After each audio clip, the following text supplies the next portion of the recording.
Minasan, chapter 11 Jujutsu Kaisen Modulo telah rilis dengan judul Pertukaran Budaya, di mana kita justru disuguhkan kalau bisa ada cinta yang bersemi antara mas-mas alien alias Dabla dan guru nutrisi SMA Jujutsu yaitu Tomoe Sensei.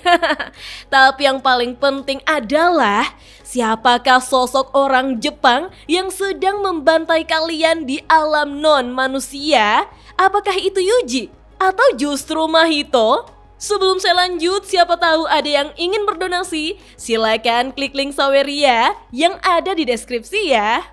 Tertulis pada panel awal yang dibawa oleh bangsa Simuria ke bumi adalah diawali dari obrolan Usami dan Mino di atas gedung. Usami dengan serius mengatakan, akhirnya kotak Pandora itu terbuka. Sumber tenaga pesawat luar angkasa itu adalah energi kutukan. Mino menambahkan, penelitian terkait potensi energi kutukan sebagai sumber energi baru masih terus berlanjut. Namun sejauh ini, di luar penggunaan teknik Jujutsu, efisiensi konversi energi kutukan ke bentuk energi lain terlalu buruk, sehingga risetnya mandek. Usami menimpali, jika fakta bahwa sumber energi kapal induk Nunax adalah energi kutukan yang diketahui oleh dunia, dan mereka berhasil memperoleh teknologi untuk mengonversi energi kutukan yang dimiliki bangsa Simuria, Mino langsung paham bahwa akan terjadi revolusi energi setelah energi kutukan diketahui publik lebih dari 70 tahun lalu. Tidak hanya itu, perburuan terhadap orang Jepang yang memiliki energi kutukan akan kembali marak. Wah, langsung ingat ketika Kenjaku datang ke Presiden Amerika untuk menawarkan energi terbarukan dari energi kutukan yang ada pada orang Jepang ya Minasan. Kenjaku benar-benar visioner. Mino menanyakan pada Usami apa yang akan mereka lakukan. Usami pun meminta Mino untuk merahasiakan ini dulu. Meski ada konvensi tentang perlindungan manusia dari tindakan penghilangan secara paksa, selama berbagai masalah hukum internasional belum membaik, informasi ini tidak perlu dibagikan ke negara lain. Mereka harus membuat perjanjian kerahasiaan antara bangsa Simuria dan Jepang. Karena itu, dalam acara makan bersama yang akan datang, Usami ingin menjalin hubungan seerat mungkin dengan mereka.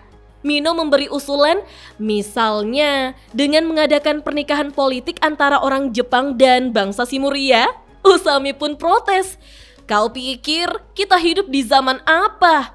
Mino lalu meminta maaf karena dia hanya bercanda. Wah, tidak bisa terbayangkan bagaimana hasil keturunan antara alien Simurian dengan penduduk bumi ya Minasan.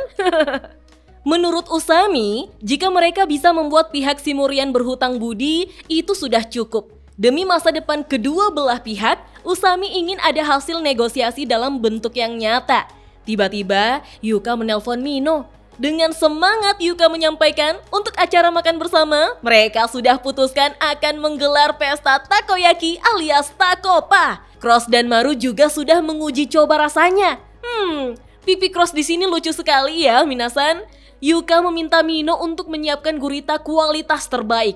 Usami yang mendengarnya langsung memberikan kontak kenalannya. Tapi Mino justru bingung karena nama takopa ini tidak diprotes.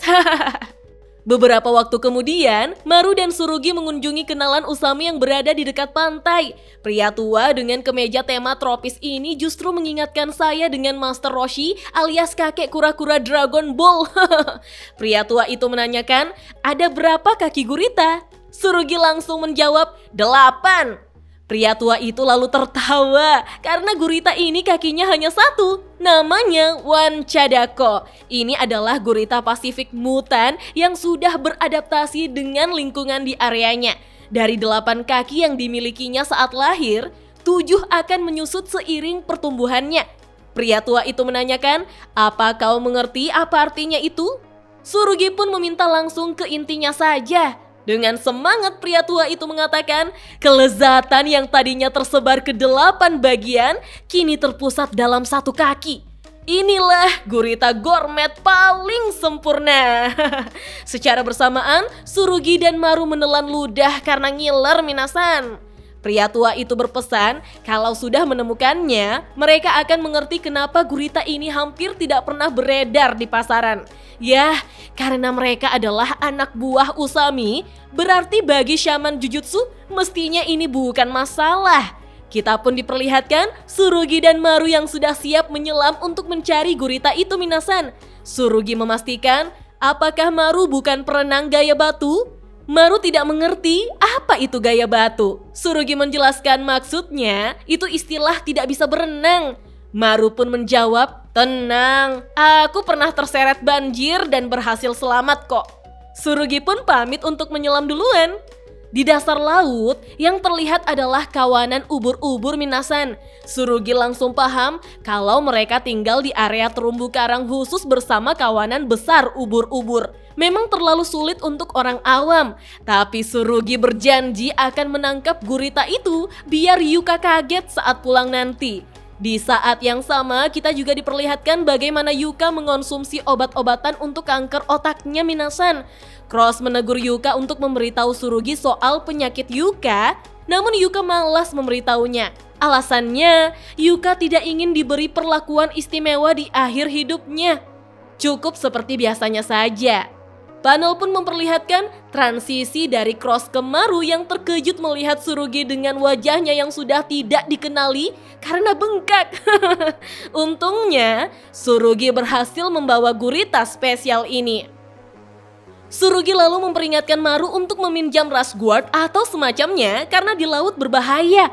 Maru tampak percaya diri mengaku bahwa dia seorang prajurit yang tidak butuh itu. Maru berjanji akan menangkap gurita yang lebih besar dari tangkapan Tsurugi. Beberapa waktu berselang, Maru sudah naik dengan wajahnya yang bengkak sambil membawa guritanya. Mereka berdua sok kuat menganggap ini enteng. Sampai-sampai editor memberi catatan kalau timbul rasa sakit atau bengkak karena sengatan ubur-ubur, segera periksakan ke fasilitas medis terdekat. Konyolnya, keduanya saling membandingkan tangkapan masing-masing. Tidak ada yang mau kalah soal ukuran gurita mereka. Maru pun protes untuk merentangkan guritanya dengan benar sebelum diukur. Toh, prajurit sejati pantang mengalah semudah itu. Tsurugi menanyakan, sebenarnya apa definisi prajurit dalam suku Rumel? Maru dengan polos menjawab, kurang lebih seperti shaman Jujutsu. Tapi di suku Rumel, hanya pria yang jadi shaman Jujutsu. Tsurugi memastikan, apa wanita tidak boleh jadi shaman Jujutsu? Maru berkata, bukan begitu. Rolo luka yang mereka sebut sebagai energi kutukan tidak bisa digunakan oleh wanita suku Rumel. Kalau di bumi, kira-kira seperti para anggota jendela. Jendela di sini berarti para manusia yang memiliki energi kutukan, tapi hanya cukup untuk sekadar melihat roh kutukan. Makanya, waktu mereka baru datang ke bumi dan melihat Yuka, Maru sempat kaget. Kabarnya di Deskunte ada prajurit perempuan juga, tapi Maru tidak tahu betul soal itu. Bagi mereka, Jujutsu adalah kekuatan yang dianugerahkan kepada leluhur Rumel melalui kalian, sang makhluk utusan dewa. Karena tidak mengandung dan melahirkan, pria diberkahi kekuatan itu untuk melindungi perempuan dan anak-anak.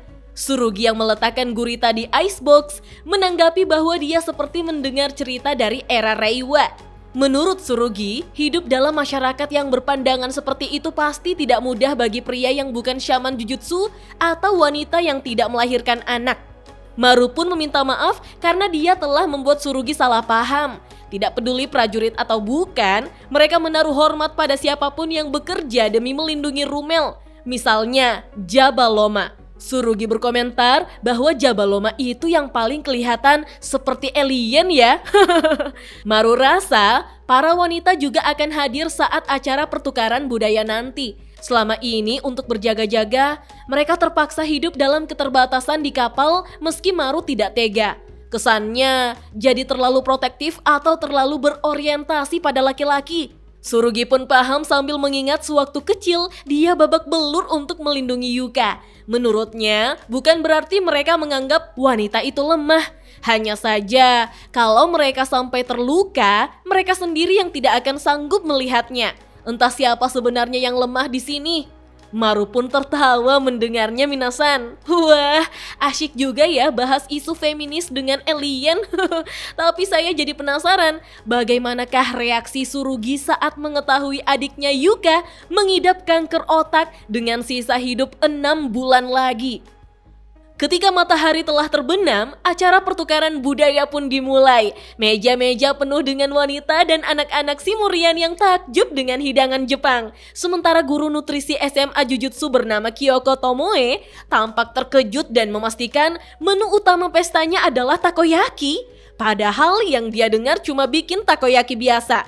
Yuka menjawab, soalnya Bu Tomoe tidak suka kalau tidak bisa masak semua sendiri dari A sampai Z kan? Dengan kesal, Tomoe Sensei protes, kalau sudah tahu dia tidak bakalan suka, jangan sembunyikan soal ini sampai hari H dong. Surugi lalu memberikan gurita berkaki satu untuk dihidangkan pada orang Simuria. Membuat Tomoe Sensei terkejut, apa gurita itu aman untuk dimakan? Maru dengan semangat menjelaskan bahwa gurita itu bernama Wanchadako. Konon namanya berasal dari gaya pukulan pemain bisbol zaman dulu. Tomoe Sensei justru mempertanyakan kewarasan Maru karena tetap tidak jelas apakah gurita itu bisa dimakan. Pembicaraan pun berpindah pada Usami dan Mino yang makan bersama Dabla serta Jabaloma. Mereka bingung dengan cara menghilangkan kutukan yang melekat pada adik perempuan Dabla.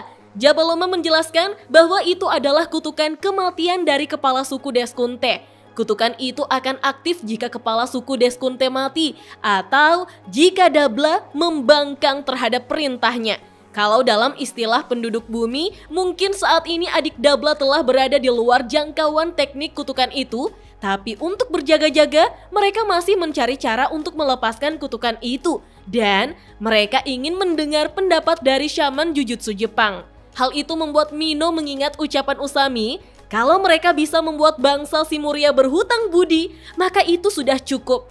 Oh iya, dari pembicaraan ini terungkap kalau adik Dabla ikut ke bumi ya minasan. Usami menjelaskan bahwa di Afrika ada senjata kutukan bernama Kokujo atau tali hitam yang mampu mematahkan berbagai macam kutukan. Jika bisa mendapatkannya, mungkin adik Dabla bisa terbebas dari kutukan yang menimpanya. Nah, Kokujo ini adalah senjata kutukan yang digunakan dan diciptakan oleh klannya Miguel di Afrika ya minasan. Dabla tampak antusias mendengarnya, lalu Usami menambahkan, karena itu adalah senjata kutukan yang sangat berharga, ada kemungkinan tidak bisa didapatkan dengan mudah. Dabla lantas memohon bantuan Usami dan dijawab bahwa mereka akan mengusahakan semaksimal mungkin. Mino tampak senang karena ini perkembangan yang cukup bagus. Kemudian, Dabla permisi meninggalkan tempat makan itu. Lalu Dabla berpapasan dengan Yuka dan Tomoe Sensei yang bersemangat karena pesta takoyaki yang ditunggu-tunggu akhirnya tiba. Tomoe Sensei justru protes pada Yuka untuk tidak memakai mochi, ganti saja sama keju. Lalu Yuka pun menyapa Dabla yang ada di hadapannya. Tapi Dabla tampak terdiam dan saling memandang dengan Tomoe Sensei. Hal itu cukup mengejutkan Usami dan Jabaloma minasan. Siapa sangka cinta bersemi pada pandangan pertama ketika Tomoe Sensei melihat Dabla, begitupun sebaliknya. Dengan cepat, Tomoe Sensei langsung menarik Yuka ke belakang untuk menanyakan apakah penampilannya berantakan. Tomoe Sensei panik karena dia nyaris tidak dandan sama sekali. Menurutnya ini gawat. Sementara Dabla tampak salah tingkah sampai menabrak kusen pintu minasan. Cie. Bisa-bisanya ada adegan seperti ini. Melihat itu, Usami sampai terkejut dan mengatakan pada Mino bahwa dia rasa itu tidak mustahil. Mino tidak mengerti, tapi yang Usami maksud adalah pernikahan politik. Kalau Sukuna tidak memiliki perasaan romansa, Dabla tampaknya berbeda ya. Ketika bola-bola takoyaki yang lezat sudah jadi, Usami mengingatkan untuk hati-hati karena masih panas. Tapi kita justru diperlihatkan ekspresi lucu dari Jabaloma dan Dabla. Cross pun menegur Surugi bahwa ternyata kekhawatirannya tidak beralasan. Surugi menjawab, untung saja menunya bukan cuma pesta takoyaki. Yah, Pak Usami memang hebat. Surugi lalu menagih giliran Rumel untuk menyajikan hidangan budayanya. Cross pun tersenyum dan menyetujuinya minasan. Sementara itu, teman-teman Osuki mengajak Osuki untuk ikut serta dalam pertukaran budaya berikutnya. Osuki tampak kesal dan menyuruh mereka untuk datang sendiri saja. Tapi tiba-tiba, seseorang memanggil Osuki karena kakek Boro dalam kondisi gawat. Kita pun diperlihatkan mata ketiga kakek Boro yang mengeluarkan air mata minasan. Osuki tampak heran dengan apa yang terjadi. Namun kakek Boro tertunduk dan mengatakan bahwa ini gawat, mereka berbahaya. Osuki tidak mengerti sehingga kakek Boro memegangi pundak Osuki untuk memperjelas bahwa dia melihat orang-orang Jepang dari bumi yang sedang membantai kalian. Tertulis pada panel akhir, pertanda buruk di alam non-manusia. Dan chapter 11 Jujutsu Kaisen Modulo pun berakhir sampai di sini minasan. Wah, kok bisa ada ya orang Jepang yang membantai kalian? Lalu alam non manusia itu di mana? Apakah ini adalah pandangan masa depan? Apa ada hubungannya dengan Mahito? Atau justru ulah dari Itadori Yuji? Jadi penasaran dengan chapter berikutnya ya minasan? Oke deh, sampai di sini dulu. Kita lanjut ngobrol yuk di kolom komentar. Dah.